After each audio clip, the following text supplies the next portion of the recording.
మన అనంతపూర్ నగరంలో అరాచకాలు, అక్రమాలు, భూదోపిడీలు, భూదందాలు జరుగుతూనే ఉన్నాయి.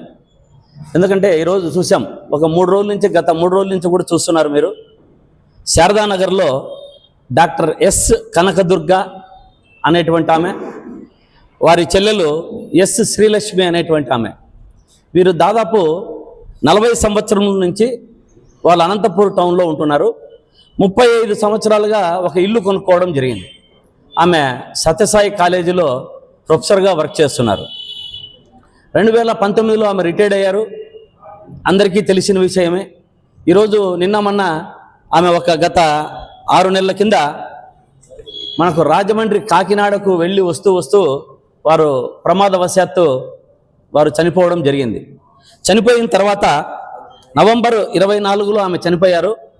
దాదాపు కనకదుర్గ వారు చనిపోయిన తర్వాత మన శకుంతల అనేటువంటి ఆమె ఒక జీపీని సృష్టించి, ఆమె పేరు మీద నకిలీ పత్రాలు సృష్టించి శేఖర్ అనే అతనికి దాన్ని మళ్ళీ బదిలీ చేసి, ఇటువంటి కార్యక్రమాలంతా కూడా వారు ప్రమేయం లేకుండా చనిపోతే ఒక బ్రాహ్మణుల ఆస్తులు కబ్జా చేయడం చాలా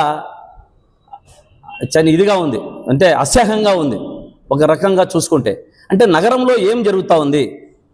కూటమి ప్రభుత్వం వచ్చిన తర్వాత చూసాం చాలాసార్లు. పాపంపేట కానీ, అశోక్ నగర్ కానీ, నిన్న శారదానగర్ కానీ, రామచంద్రనగర్లో కానీ చెప్పుకుంటూ పోతే భూ కబ్జాలు, భూ దందాలు, డబల్ రిజిస్ట్రేషన్ల పేరిట బెదిరింపులు, వారిని పిలుచుకురావడము, బెదిరింపు చేయడము, పంచాయతీలు చేయడము, ఇటువంటి కార్యక్రమాలంతా జరుగుతున్నాయి.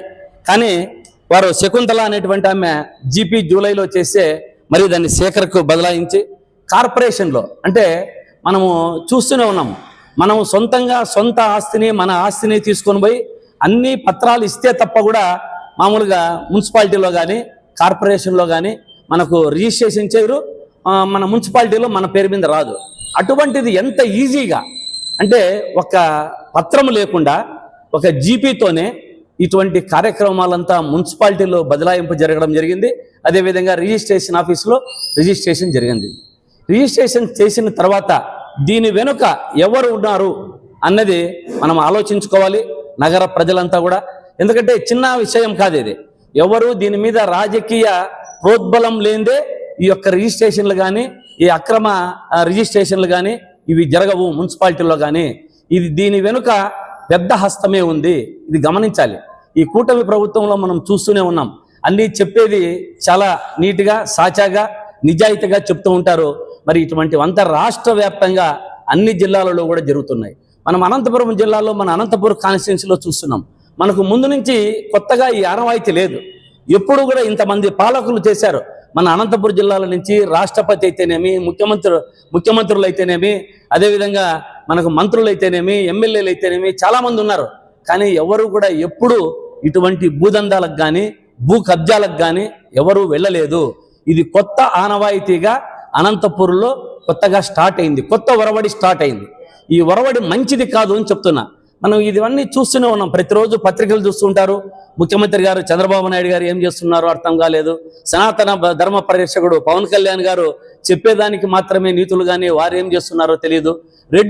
రెడ్ బుక్ రాజ్యాంగకర్త అయినటువంటి లోకేష్ బాబు గారు, వీరు ముగ్గురు కలిసి ఎమ్మెల్యేలకు, మంత్రులకు ఒక భూ కబ్జాలకు, భూదందాలకి ఒక లైసెన్స్ ఇచ్చినట్టుగా ఉన్నది.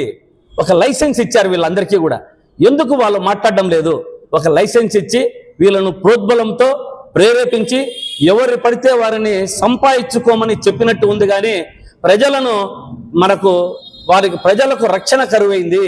వీరికి ప్రజల రక్షణ, ప్రజా సేవ ముఖ్యం కాదు. వీరికి భూదందాలు, భూ కబ్జాలు ఇవి మాత్రమే ముఖ్యమయ్యాయి. అటువంటి ఈ కూటమి ప్రభుత్వంలో మా బ్రాహ్మణుల ఆస్తులంతా కూడా ఇటువంటి పరిస్థితుల్లో కబ్జా అవుతున్నాయి. దీన్ని ముఖ్యమంత్రి గారు కానీ, పవన్ కళ్యాణ్ గారు కానీ, అదేవిధంగా లోకేష్ బాబు గారు కానీ చూడాలి, గమనించాలి. ఇదే విధంగా మొన్న సాయినగర్, దీంట్లో మన ఈ శారదానగర్లోటిదే మనోజ్ అనేటువంటి వ్యక్తి, మన మేడం గారి చనిపోయినటువంటి మేడం గారి వారి అల్లుడు వచ్చాడు, మేనల్లుడు గారు. ఇల్లును క్లీన్ చేసుకోవడానికి వారు వస్తే ఆ ఇల్లును క్లీన్ చేయకుండా వారిపై కూడా 5-6 మంది దాడి చేసి భయభ్రాంతులు చేసి సీసీ కెమెరాలు, ఇంట్లో ఫర్నిచర్ కూడా పగలగొట్టే పరిస్థితి. దీన్ని ఎవరు చేస్తున్నారు? ఇప్పుడు మనమంతా చూస్తాం. నిన్న మొన్న కూడా తెలుగుదేశం నాయకులు ఇది నేను చేయడం లేదు, మా వాళ్ళే చేస్తున్నారని కొంతమంది వాళ్ళల్లో వాళ్ళే పసుక్కోక ఎవరి పేరు బయటికి చెప్పుకోకుండా వాళ్ళల్లో తెలుగుదేశం వాళ్ళు వీళ్ళు చేశారు వాళ్ళు చేశారు అని చెప్పుకుంటూ వస్తున్నారు.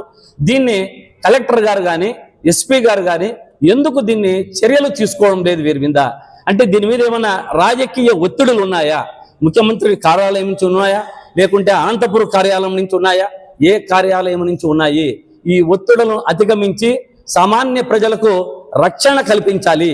ఈ భూదందాలు, ఆస్తులు